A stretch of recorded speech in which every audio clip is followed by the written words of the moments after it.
I am Katie Duffy, and I am the marketing manager at Steve Jackson Games. That's awesome. Steve Jackson Games has been around for a long time. Yes. And you have some wonderful, wonderful brands. So what are some of the things that you're most excited that the company's coming out with this year or even the past year?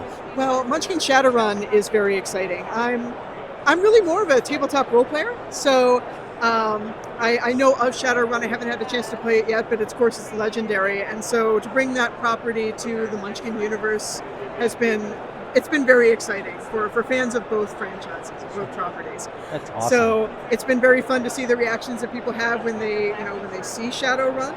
It's been very exciting to see people kind of like look at the cards and look at the jokes and kind of laugh.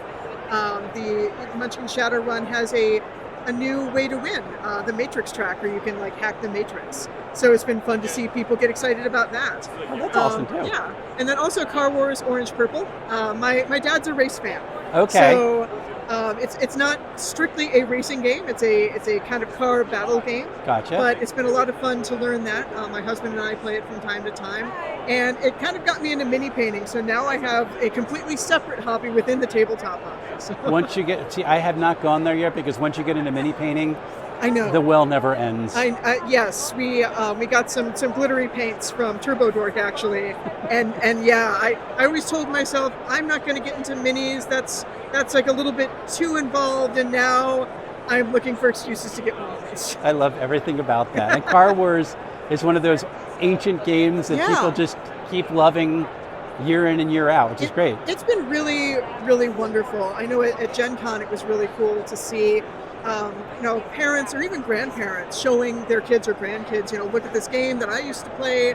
It's obviously been streamlined now. 6th edition it's a little bit faster to play. It's a little bit easier to get into. Okay. But it's been really fun to watch people bring their families in and say, like, check out this game. Oh, we should get it. It's so much fun. I love everything about that.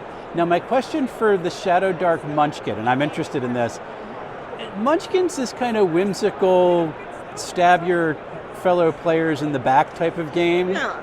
Shadowrun is much more dark, gritty, and moody. So how does that translate over into Munchkin? Well, I think the reason that it works so well is because you still have kind of those fantasy elements. Obviously, with Shadowrun, you have like the fantasy races and things like that. But any game, I think that any game where there's this there's kind of this like trope for tabletop role players where the darker a game is supposed to be, the more opportunities for comedy. Mm-hmm. And so I think that's why it works so well. It just steers into that skid. Yeah, because we also have Munchkin Warhammer, we have Munchkin Age of Sigmar, and Warhammer especially set in kind of this grim, gritty, very dark future. I have not played Warhammer yet. I'm kind of a high fantasy D&D Pathfinder kind of girl, but my husband has some great stories about playing Warhammer and watching the comedy just kind of build and build and build, because it's such a dark setting that you can't help but turn it into something funny. And of course, now you've started painting minis, so it's only a matter of time. Oh yeah.